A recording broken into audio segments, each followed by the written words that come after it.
What happens when extraordinary strength meets unchecked pride? The story of Samson shows us how even the mightiest can fall when they forget the source of their power. In ancient Israel, during a time when judges led the nation, a miraculous birth heralded the arrival of a special deliverer. An angel appeared to a childless couple, announcing they would have a son dedicated to God from birth. This child would begin to rescue Israel from their Philistine oppressors. The only condition: he must never cut his hair, the symbol of his sacred Nazirite vow. Samson grew into a man of legendary strength. His first display of power came when he encountered a young lion. With his bare hands, he tore it apart as easily as one might tear a young goat. Later, he single-handedly struck down 30 Philistines when they plotted against him. In another feat, he caught 300 foxes, tied torches to their tails, and released them into the Philistines' grain fields, destroying their harvest. Perhaps his most famous feat came when 1,000 Philistines surrounded him. Armed with only the jawbone of a donkey, Samson struck down every single warrior. He seemed unstoppable, but his true weakness wasn't physical, it was his unbridled passions and pride. Despite his calling as Israel's deliverer, Samson consistently chose to follow his desires rather than God's ways. He pursued Philistine women against his parents' counsel. He treated his incredible strength as a personal asset rather than a divine gift for serving others. This path eventually led him to Delilah, a woman who would prove to be his undoing.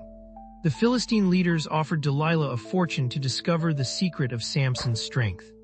3 times she asked him to reveal his weakness, and 3 times he gave her false answers. Each time she tried to subdue him based on his lies, and each time he broke free effortlessly. Yet despite these clear warning signs, Samson's pride led him to believe he was invincible. Finally, worn down by Delilah's persistent questions, Samson revealed his true weakness, his uncut hair, the symbol of his covenant with God. While he slept, Delilah called for a man to shave his head. When she cried out, "Samson, the Philistines are upon you," he awoke, expecting to shake himself free as before. But this time was different. His strength was gone. The Philistines captured him, gouged out his eyes, and forced him to grind grain like an animal in prison. The mighty judge of Israel had become an object of mockery. Yet in his humiliation, something began to change. His hair started growing back, and more importantly, his heart turned back to God. During a great festival, the Philistines brought Samson out to entertain thousands of their leaders and nobles. Positioned between the temple's main support pillars, Samson prayed one final prayer. He asked God to strengthen him one last time, not for vengeance, but to fulfill his calling as Israel's deliverer. God heard his prayer. With renewed strength, Samson pushed against the pillars with all his might. The temple collapsed, bringing down the entire Philistine leadership. In his death, Samson accomplished what he had failed to do in life. He dealt a decisive blow to Israel's oppressors. Samson's story teaches us that great gifts require great responsibility. Physical strength, talent, or position mean little without spiritual discipline and wisdom.